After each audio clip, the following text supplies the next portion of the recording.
A Michigan town has voted to remove funding for its library over the fact that they had an LGBTQ novel in it. Again, the one novel was enough to get them to strip funding away from a library. So it came about because the graphic novel Gender Queer, a Memoir was in the adult section, by the way, but that wasn't good enough. So they had this meeting where a bunch of aggrieved parents who totally knew that the book was there and had personal reasons to be opposed to it. They didn't just read about it on Facebook or see a video from libs of TikTok that got them to go there.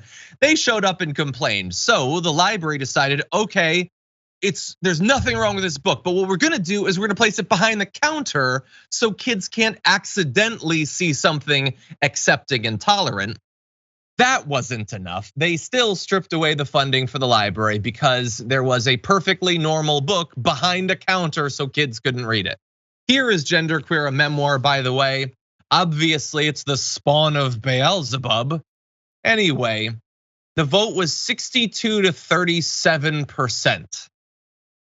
It wasn't even that close. And I want you to take a look at some of what the people opposing the funding for the school said. Let's see, pray that we can make changes and make the Patmos Library a safe and neutral place for our children. They warned that the library's director was promoting the LGBTQ ideology. What that is, nobody knows, literally nobody. Bridge, Michigan reported that some of the residents placed lawn signs with similar remarks, including one that said 50% increase to groom our kids, vote no on library.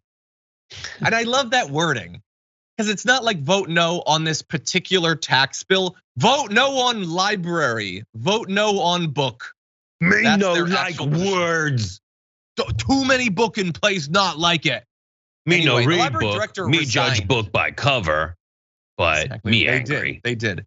So no funding. Library director resigned in spring, citing harassment and claims that she was indoctrinating children.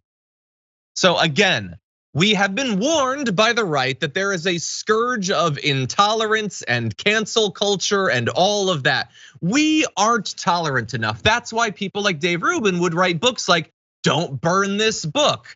And now they're going around finding individual books that they have such a problem with that they are driving people out of their careers and potentially shutting down entire public libraries because one book that was behind a counter and not even accessible to children was unacceptable to them because something grooming. But we're the side that has a problem with tolerance. At least that's what I've heard from Bill Maher and other supposed moderates, that the left has gotten too censorious. I don't remember the last time the left shut down a library or drove a librarian out of business because they were getting so much harassment over them supposedly being pedophiles. But Brett, what do you think? Like, there's so, like the Bible's trans. The Bible's like, well, I've got man parts in Adam. I'm gonna use the man parts and make them a woman, Eve. So that's trans. The other thing is like they just have no idea what would make a library neutral. A neutral library has books that represent all ideas. And then it's up to you to go find the books, read them. They're not opening the book and having story time. In fact, quite the contrary, they put it in a place that's not for kids, which I would argue is just put them by subject. That's a neutral library. Already you've deneutralized the library.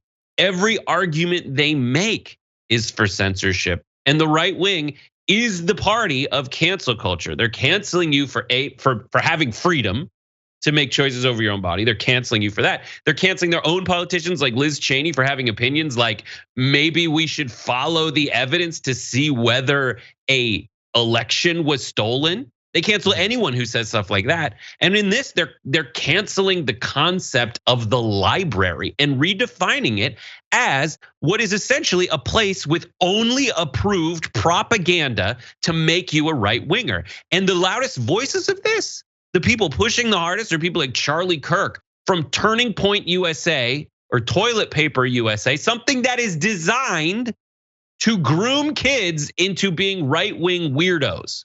Period. That's the whole plan. Yeah, and along the way, get them to turn away from any and all other education. His most recent book is literally trying to convince people not to go to college.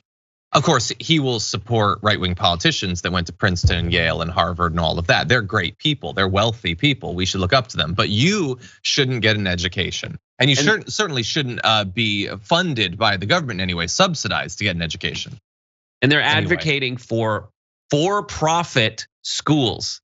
They're advocating for you not to go to public schools. And if you are on the right wing and you need that dose of deep state skepticism, there it is, dudes. They are trying to profit off the money that you pay into the education system and give it to their rich friends to indoctrinate people into a pre-approved list of things that will not give them religious freedom or personal freedoms that are protected by, if you read the actual Bill of Rights. Yeah. Sorry, I got worked up, Johnny. I just love that.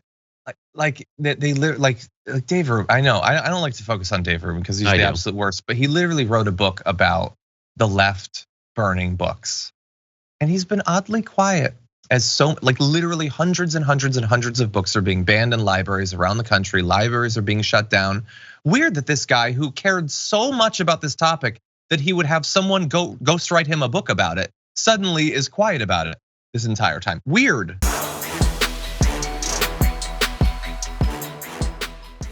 Check out the Damage Report podcast each day, wherever you get your podcasts, whether Pocket Casts or Stitcher or iTunes. You can join me as I give you the news and stories you want, with a range of co-hosts and interview guests jumping in on the fun each day. Again, that's the Damage Report, wherever you get your podcasts. And if you get them at iTunes, don't forget to rate and review. Sometimes I'll read them live on the show.